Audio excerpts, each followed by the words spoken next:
ndakazviona sporo une pepiro kuba itape yangu mire dzikama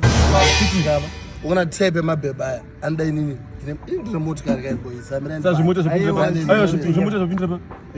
zvapindira pa bhebi runda munhu ane motikari iwo una motikari tiza una motikari mota mazuvane andinoratidza pajini ane moteni wakaiona kuti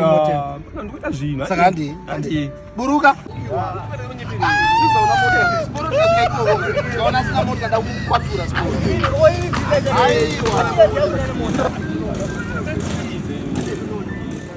iyo moti yangu yapo yakapaka kana ndiwewo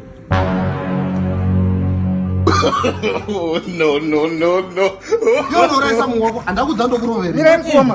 mira ngoma handakudza uyu ndo wandokwanisa kurovera vanhu kwanisa kukurova ndokurovera mhosvo dzake ndinayo yangu moto unayako motikari iri kumashure mine ndikuratidze ngoma